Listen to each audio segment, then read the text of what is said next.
I had always thought my neighborhood was the picture of calm. Quiet streets, kids riding bikes without helmets, neighbors waving from their porches, and that one guy who meticulously prunes his hedge like it's a bonsai competition. Life was predictable, uneventful, and most importantly, peaceful, until Karen arrived. Karen was the kind of person who could find a problem in literally anything. The HOA had warned us about her. The president of the HOA, Mr. Hamilton, was more of a yes-man than a leader, and Karen was his favorite storm cloud. Together, they had created what I secretly called lawn dictatorship.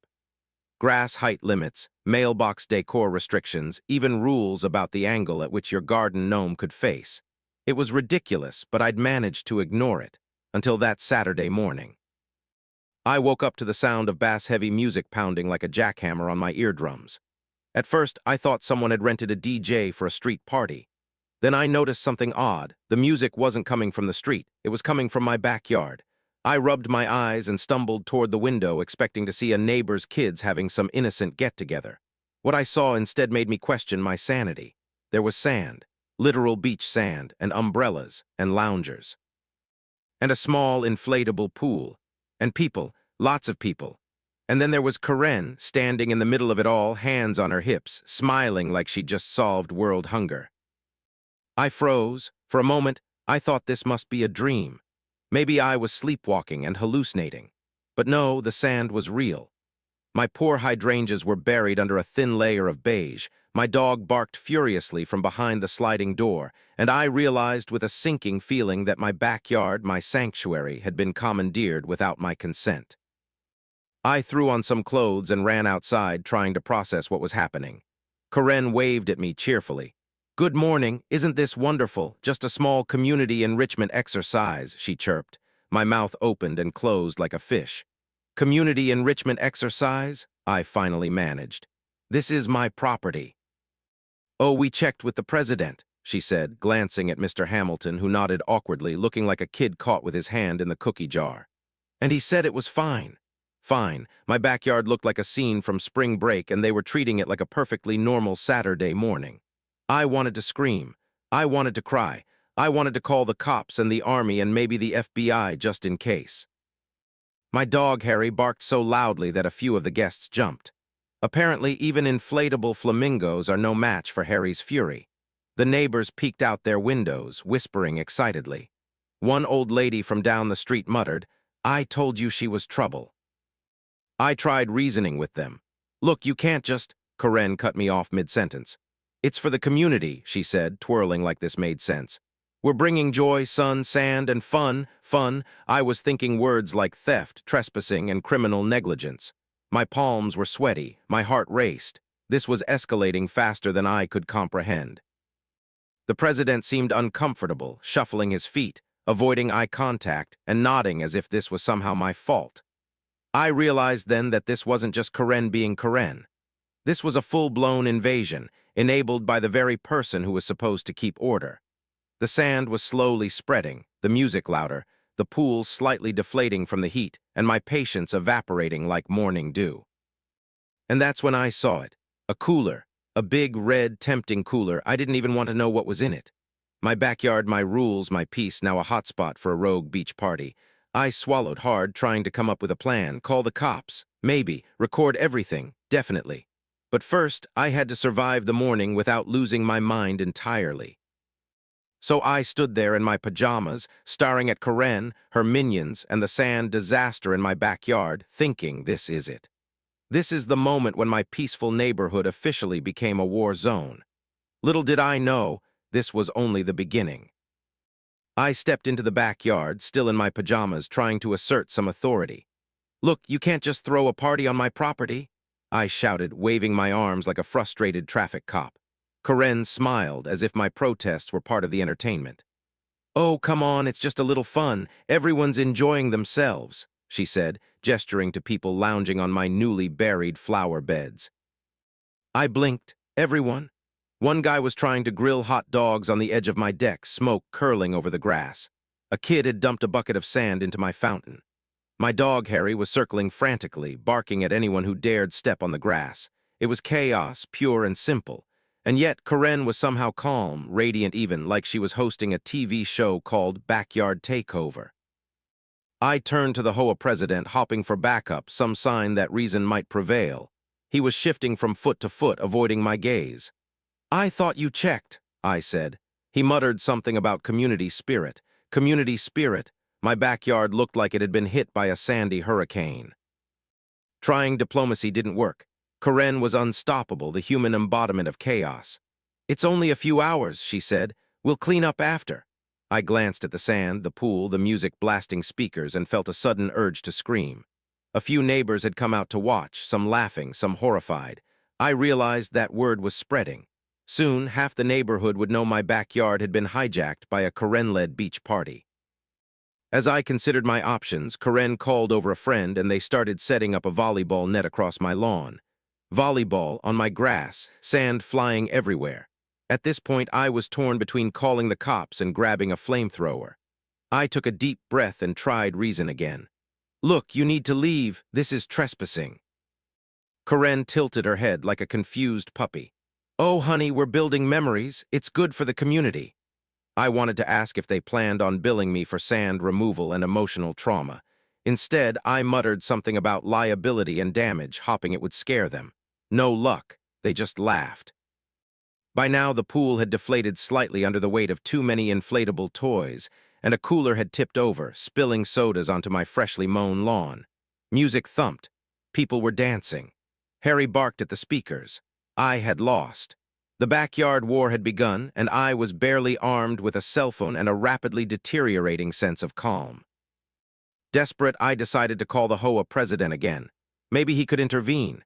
He came over, hands raised in some sort of peace-offering gesture. "They'll be gone soon," he said, nodding at Karen.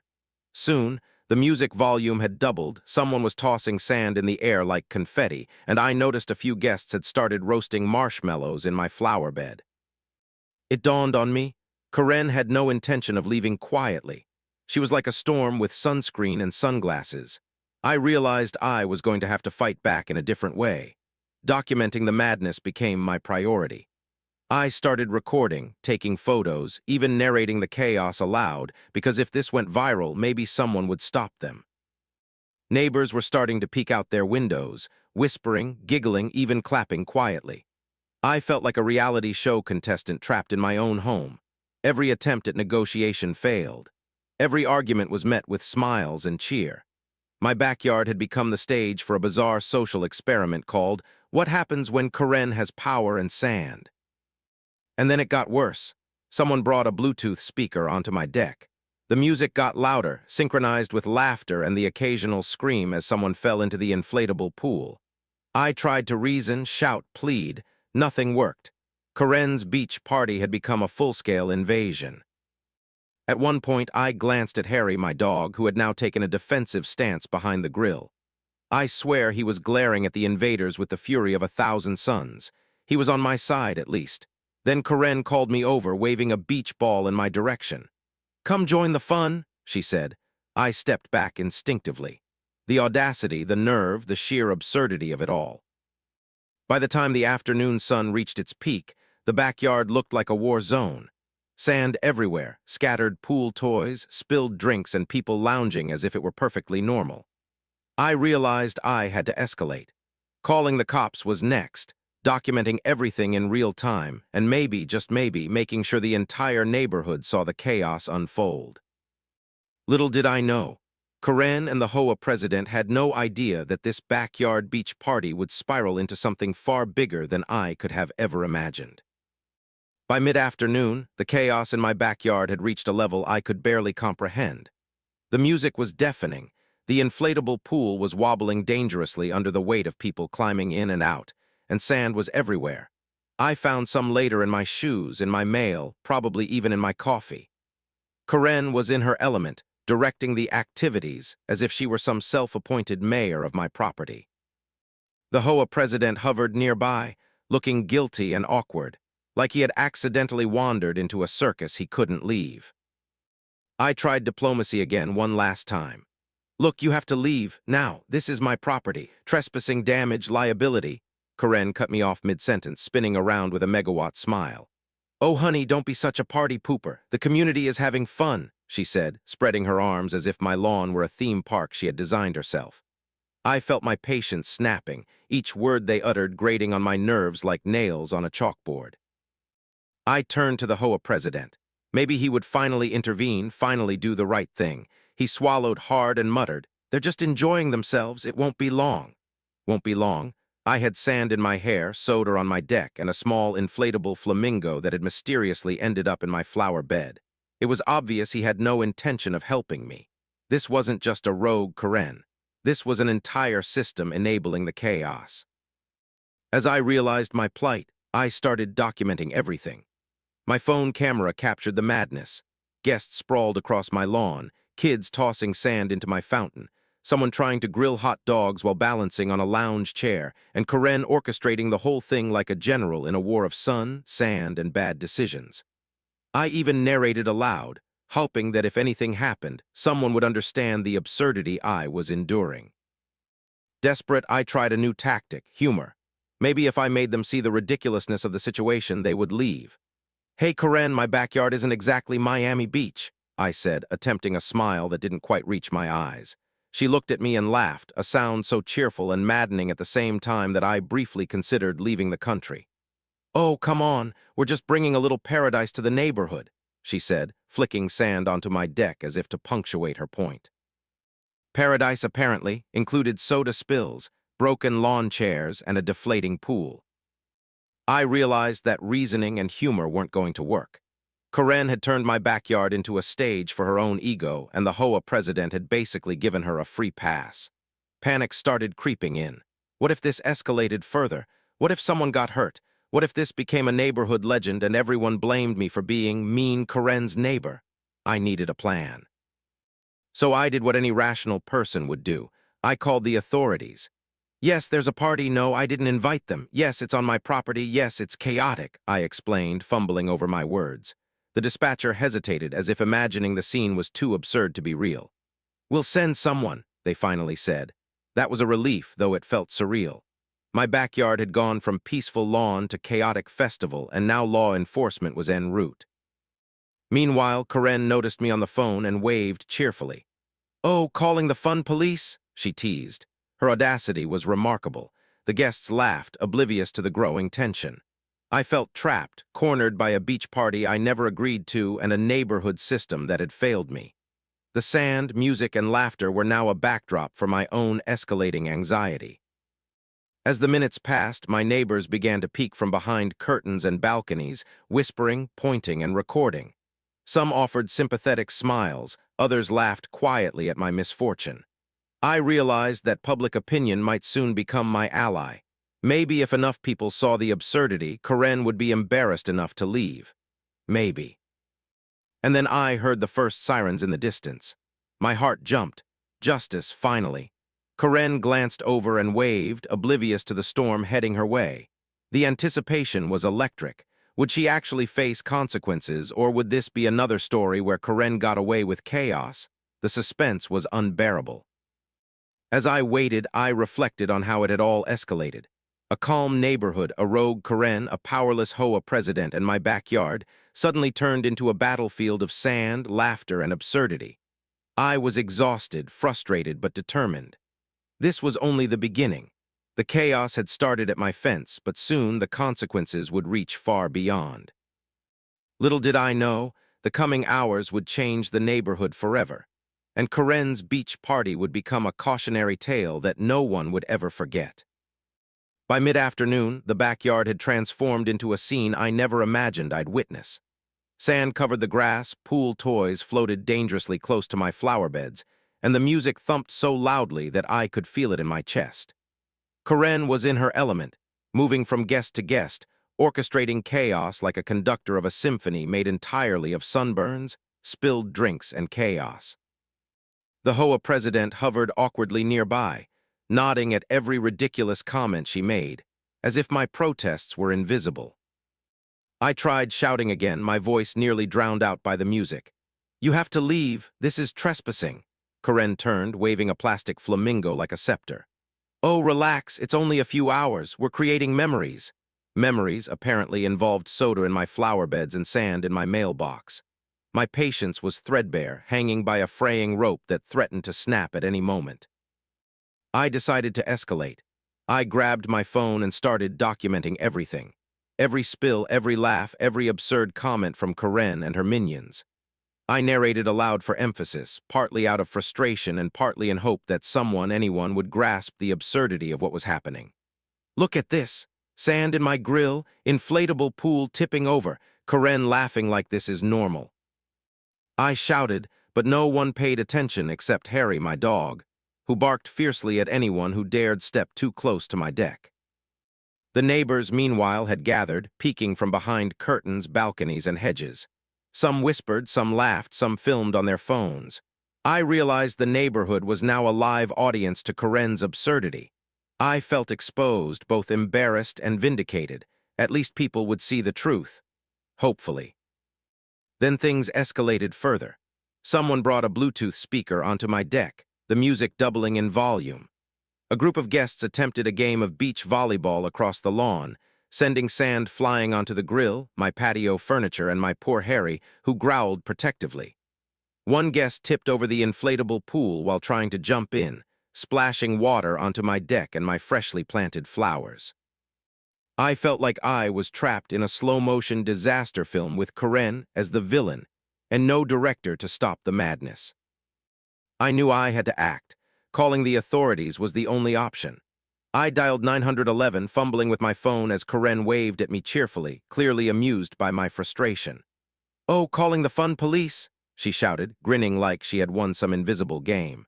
I explained the situation as calmly as possible, listing the trespassing, potential damage, and chaos.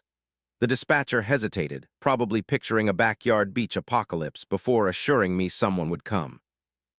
While waiting, I tried one more tactic, reasoning with Karen directly. "Look, this isn't safe. Someone could get hurt and you'll be responsible," she laughed, tossing a handful of sand into the air like it was confetti. "Relax, everyone's having a blast. We're just spreading joy." Joy, right, joy for them, terror for me. I glanced at the HOA president, hopping for support. Instead, he was shuffling his feet, avoiding eye contact, nodding politely as if my objections didn't exist. The anticipation of the authorities arriving added another layer of tension. Every siren in the distance made my heart jump. Would Karen finally face consequences? Or would this be another story where she got away with chaos? I felt a mix of hope and dread. The backyard was a battlefield. Sand, spilled drinks, deflating pool toys, and laughter clashing against my frustration, outrage, and growing anxiety. As I waited, Karen and her guests continued their antics. Someone started roasting marshmallows in my flower bed, while others tossed sand like it was snow. Harry barked furiously, darting between guests, acting as my tiny, furry enforcer. I realized I had to stay calm, collect evidence, and prepare for confrontation. This wasn't just a bad party. It was a full-blown invasion, sanctioned by a powerless HOA president and fueled by Karen's audacity. Finally, I saw flashing lights down the street. The authorities were arriving. Relief washed over me, but I knew the battle wasn't over. Karen's grin never faltered. She waved at the officers like nothing was wrong. I braced myself for the confrontation, wondering if justice would finally prevail or if this backyard beach party would become a legendary tale of suburban absurdity. And in that moment, standing amidst sand, water, and chaos, I realized the neighborhood would never be the same. Karen had changed everything, and the fallout was about to begin. As I waited for the authorities to fully take control, I started thinking back. Karen wasn't new to chaos. She had a history, and the HOA president had always enabled it. The neighborhood had long been a playground for petty rules and absurd fines. One neighbor had been fined for having a garden gnome wearing a hat that violated aesthetic guidelines.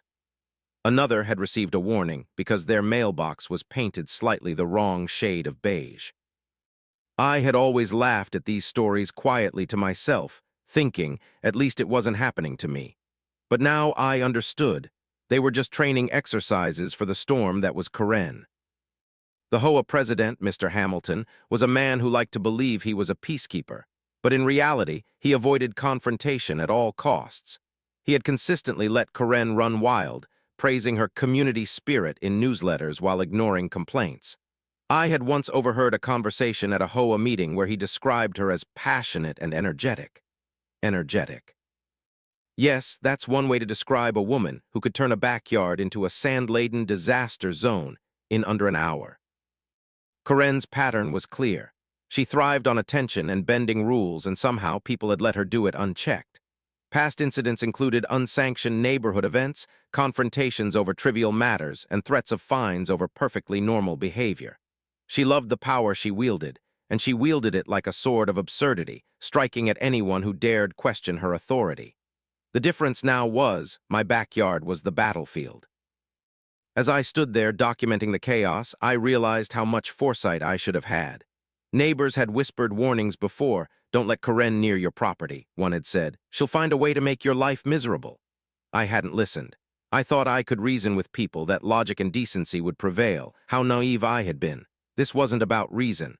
This was about control and spectacle. My backyard was just the latest stage. The HOA president's role puzzled me. Why would he let this happen? Why stand by as Karen invaded my property, laughing, tossing sand, turning my peace into a public spectacle?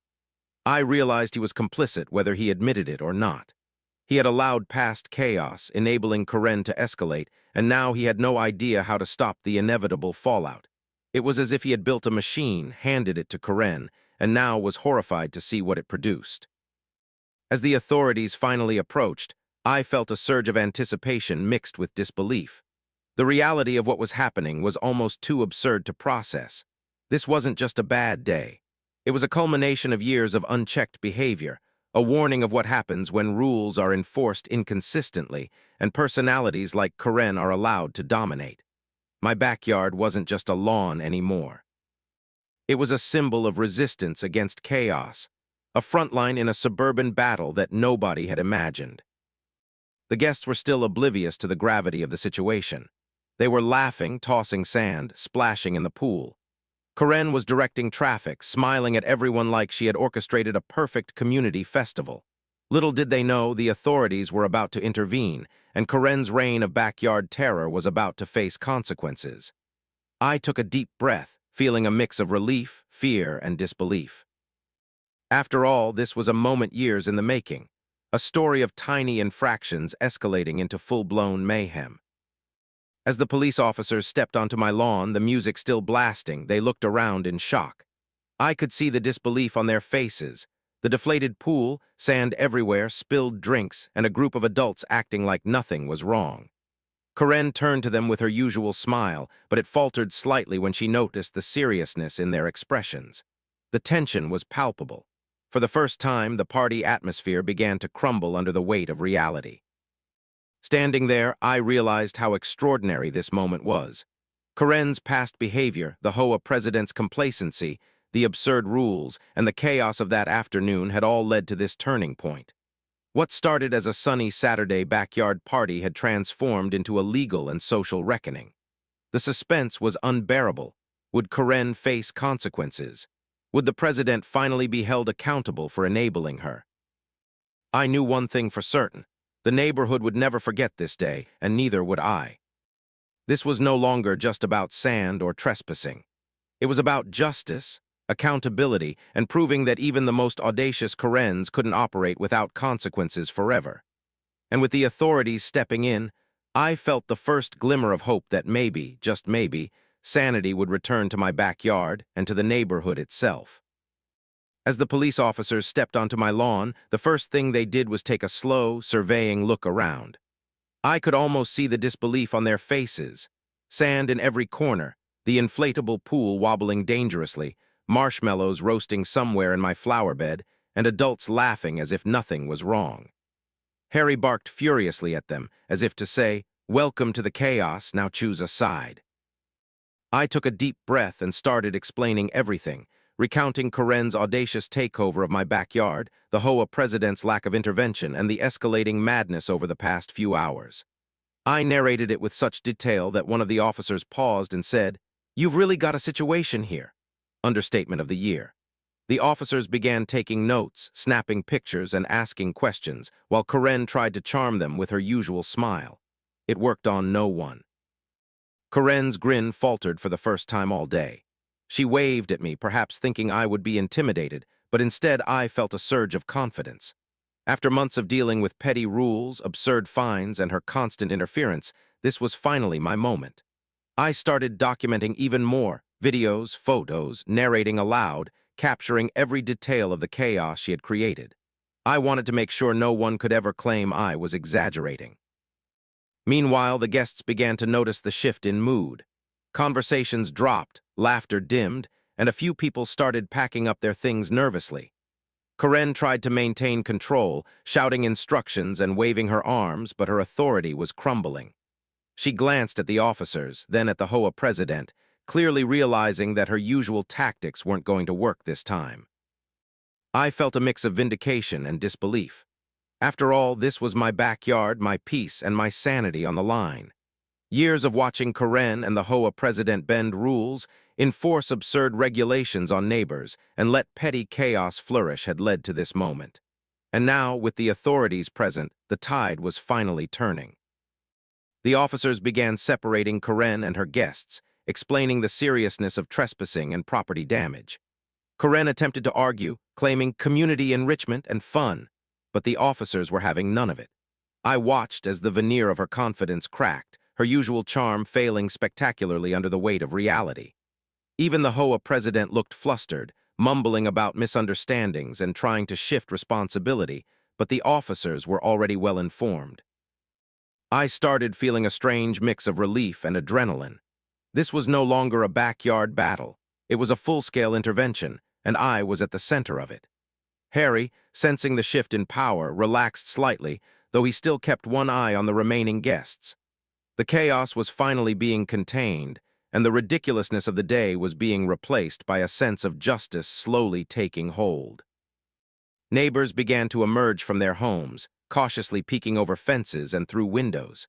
Whispers spread quickly, and soon the street was lined with curious onlookers, cameras in hand. I realized that Karen's audacious stunt had inadvertently made her the star of a very public spectacle, one where she was no longer in control. The neighborhood was watching, and for once, I wasn't the only one who had had enough. As the authorities documented the aftermath, I walked through my backyard, surveying the damage. Sand coated every surface, the pool had partially collapsed, and the remnants of marshmallow roasting were scattered across the lawn. But despite the mess, I felt victorious. Karen's reign of backyard terror was finally being challenged, and the HOA president's complacency was being exposed for all to see. The tension in the air was palpable. Karen realized this was bigger than she anticipated. The officers explained potential consequences, trespassing charges, property damage liability, and even legal action for orchestrating the invasion. She tried to argue, but it was clear she had underestimated the situation. The humor of the day had faded into serious reality, and for once, she was the one under pressure. Standing there amidst sand, pool toys, and the lingering echoes of music, I felt a mixture of exhaustion and satisfaction. This was more than just a backyard incident, it was a turning point. Karen had overstepped, the HOA president had enabled it, and now, with authorities stepping in, accountability was finally catching up. The suspense had reached its peak, and I could feel the story shifting from chaos to resolution, though the mess and the memories would linger. Little did I know, the consequences for Karen and the HOA president were just beginning, and the neighborhood would never forget the day my backyard became ground zero for one of the most absurd and audacious events in its history. The aftermath of the backyard chaos was unlike anything I had anticipated. News of Karen's audacious beach party spread through the neighborhood like wildfire.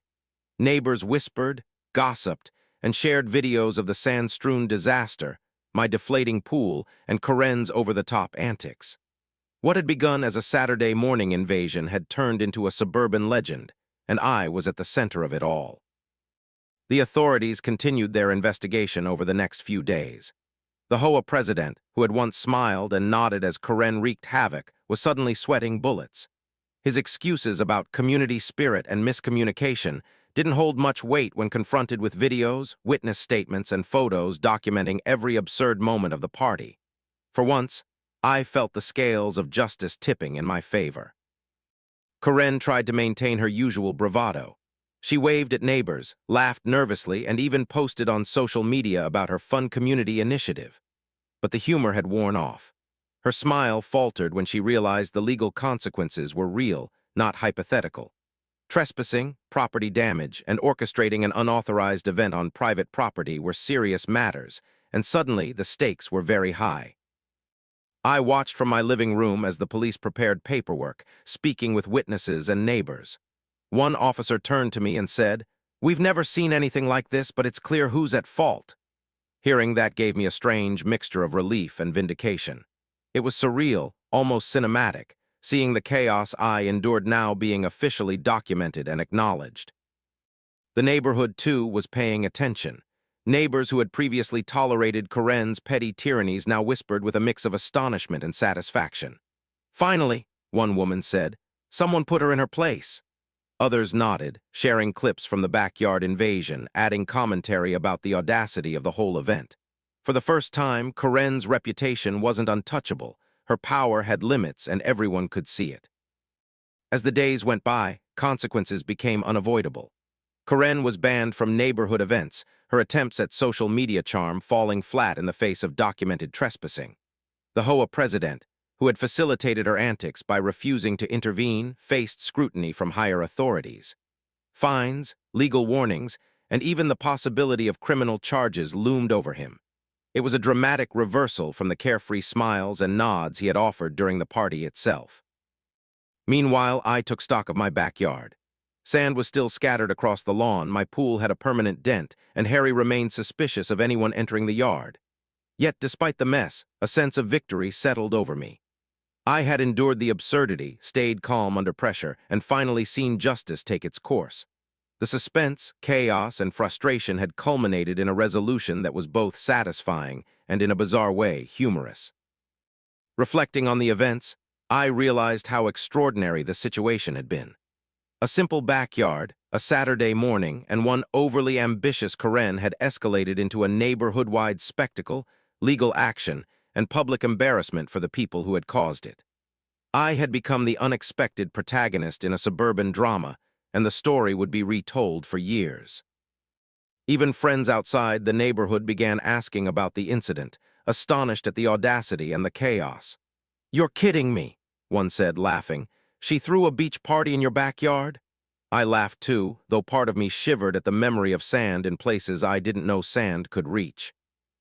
The suspense, which had built over hours and days, now shifted into a new form, curiosity about the aftermath. Would Karen learn her lesson? Would the HOA president finally take responsibility for his inaction? The neighborhood had witnessed the consequences of unchecked power, audacity, and a little chaos. My backyard had become more than a personal space. It was a stage where accountability, absurdity, and humor collided in unforgettable ways. As Karen's influence waned and the HOA president faced real scrutiny, I felt a mix of relief, exhaustion, and amusement. The battle had been won, the tension resolved, but the story was now part of neighborhood lore. Every time I walked past my sand-strewn lawn or my slightly dented pool, I couldn't help but smile at the absurdity, the suspense, and the eventual triumph. In the end, the backyard beach party had been more than a nuisance. It had been a turning point. It had shown that even the most audacious Karens could face consequences, that complacency in leadership was dangerous, and that humor, patience, and determination could prevail, even in the strangest of circumstances. The suspense had ended, the chaos settled, and justice, at last, had a place in my backyard. Looking back, it's almost hard to believe that my backyard ever looked like a tropical disaster zone. Sand still lingered in patches, my pool bore the scars of overenthusiastic jumping, and Harry, my dog, remained eternally suspicious of strangers. But more than the physical mess, what remained was the story. The tale of the audacious Karen, the hapless HOA president, and the chaos that had erupted on a calm Saturday morning. After the authorities had intervened, consequences began to unfold in ways that were both satisfying and surreal. Karen faced bans from neighborhood events, fines for trespassing, and the disapproval of nearly every person on the block. The HOA president, who had enabled her antics for months if not years, was now facing scrutiny, warnings, and the very real possibility of legal consequences. The tables had turned, and justice, in its peculiar suburban form, had been served. I spent a lot of time reflecting on the events. It wasn't just about a backyard or a rogue party. It was about standing up for yourself, even when it feels like everyone else, including the authorities you trusted, is turning a blind eye. It was about documenting, observing, and patiently letting the evidence speak for itself. Most importantly, it was about recognizing the absurdity of life and, when necessary, using it to your advantage. The suspense and tension that had gripped me during those hours were now part of a story I could share, laugh about, and even learn from. Neighbors began to approach me cautiously, offering apologies, sympathy, and small gifts: bags of sand for the cleanup, bottles of wine for surviving the ordeal, and in one particularly funny instance, a small inflatable flamingo with a note that said, "We promise it's not a trap." It was amazing how quickly a shared spectacle could turn a community from spectators into allies. Karen's antics had united the neighborhood against chaos in a way no meeting or newsletter ever could. Despite the relief, the humor of the situation was impossible to ignore. I could still picture Karen orchestrating volleyball games across my lawn, waving a plastic flamingo like a royal scepter, and insisting that I join the fun. The idea that someone could be so oblivious to social norms, property rights, and basic human decency was almost comical in retrospect. Even the HOA president, who had appeared so confident during the party, now looked small and flustered under the scrutiny. It was a perfect combination of drama, suspense, and absurdity. I also learned a lot about patience and strategy. Confronting Karen directly had failed, reasoning with the HOA president had been pointless, and attempting humor had only fueled her sense of power. Documenting every moment, staying calm, and letting authorities handle the escalation had been the only effective strategy. In the end, it wasn't about shouting louder or trying to out-crazy the crazy. It was about standing firm, collecting evidence, and trusting that accountability would arrive eventually. As weeks passed, my backyard slowly returned to a semblance of normalcy. Grass regrew where sand had smothered it, my pool was repaired, and Harry gradually forgave me for the trauma of the invasion. Yet every time I glanced at the lawn, I was reminded of the absurdity and suspense of that day. The way a simple backyard could be transformed into a stage for chaos, and how standing up for yourself could turn the tide. The story of Karen and the HOA president became neighborhood legend. It was retold at block parties, mentioned in casual conversations, and occasionally used as a cautionary tale for newcomers. People laughed, shook their heads, and marveled at how a calm neighborhood had turned into a chaotic battleground. And I, exhausted but triumphant, became a reluctant local hero, a symbol of sanity, patience, and resilience. In the end, the moral was clear. Never underestimate the audacity of a Karen, the complications of a powerless leader, or the chaos that can erupt on a seemingly ordinary Saturday. But also, never underestimate your own ability to endure, document, and ultimately triumph. The suspense, drama, and humor of that backyard invasion would stay with me forever, a reminder that sometimes life is absurd, unpredictable, and impossible to control. But facing it head-on can lead to justice, laughter, and a very memorable story. So if you ever find yourself staring at a backyard full of sand, inflatables, and rogue guests claiming they're enriching the community, remember this story. Stay calm, document everything, call the authorities, and trust that karma, and maybe a little law enforcement, will eventually intervene. And above all, remember that even the craziest Karens can be stopped, sometimes in the most spectacularly satisfying ways. You've heard this confession, now wait until you hear the next one. The truth that shatters everything you thought you knew.